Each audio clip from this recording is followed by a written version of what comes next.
Good morning. My name is Hazeleen Alfaro. I am currently in the 10th grade attending Da Vinci Design, and today I'll be presenting my math and chemistry PoL, and I like to start off with math. So this is my homework completion chart, and the first two homeworks are not in the grade book because I didn't come the first weeks of school, but the rest of the homework, as I caught up, I did complete all my homework, which led me to get really high scores, and by checking all my work with the answer key, it led me to understanding all my work. And this is my assessment score chart. For the first and second quiz, I did not complete my corrections because on the first quiz I got a high score, so I didn't feel that I had to do corrections. And on the second quiz I got a low score, so I didn't really know how to do it. But since seeing that my quiz corrections really affected my grade, on test 1 and 2 they're not filled in, but I got a B here, and then I did my corrections, so that helped me when I got a low score and helped me get a high score on the next one. This semester, I improved my grade by coming to Ms. Morse's office hours, and I also had study groups with my friends. So the first essential skill I want to start off is with essential skill 1, learning target 1.1. I got mostly confused with the vocabulary because if it would say like exterior, I would think it would be interior, so that's where my confusion was. So here's my first part of my quiz and my test. On the quiz, I got the answer wrong. So it's basically asking to name an intersection of two planes, and I didn't really understand what that meant, so I just kind of guessed. But then when I got my test back, I knew I had to study that section, so when I took the test, I got the answer right. And it's the same. And here it was asking to name two different angles, and it was kind of opposite this time. On the quiz, I got the answer wrong. I got the answer right, but on the test, I got it wrong because, like I said, I would mostly get confused with the vocabulary. So I did put it was exterior, but for the justification, I put that it was inside instead of out. So that was my confusion. So my current grade in this class is a B, and I feel that I do deserve this grade, but then I don't because I feel like I can do better, but I know that's my grade. And I believe I deserve an A at least because I always ask questions when needed and I'm always paying attention in class. Now I would like to demonstrate my chemistry PoL now. I'm going to be demonstrating Unit 2A, Atomic Structure and Nuclear Chemistry.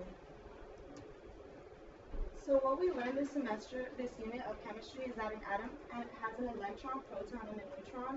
An atom is 99% empty space and the nucleus is always super dense.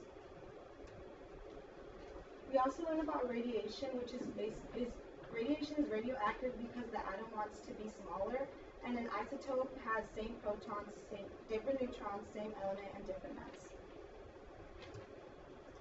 We also learned about 3 different experiments. First experiment was the Ernest Rutherford experiment in 1911. That was the gold foil experiment, and basically what he did was he shot alpha particles at foil, and he discovered that an atom is 99% empty space.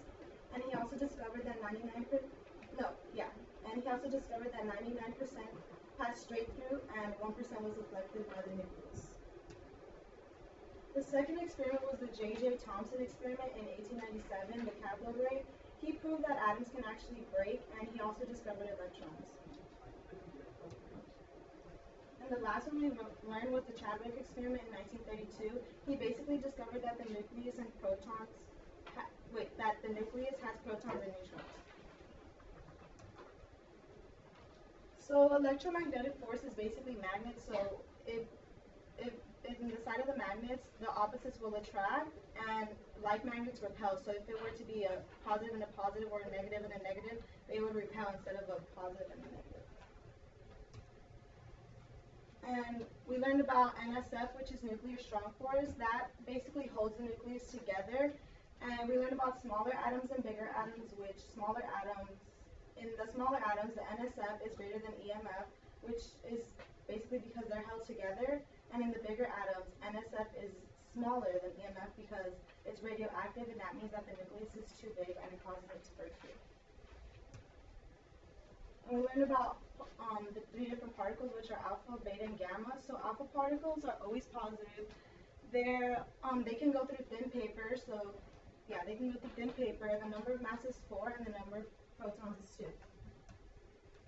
And the beta particles are always negative. They can go through foil or cardboard, and the number of mass is 0 and the number of protons is -1.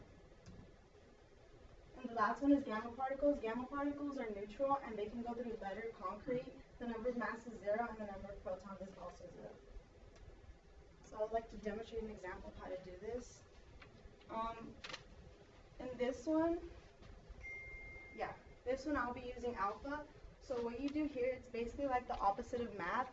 If it's 4 and 2 on the top, what you do is instead of adding those like you would normally do, you subtract them. So it would be 234.90, and then that'll be the answer. And then to find which element this is, you look on the periodic table, and this will be thorium. So that's how you solve it.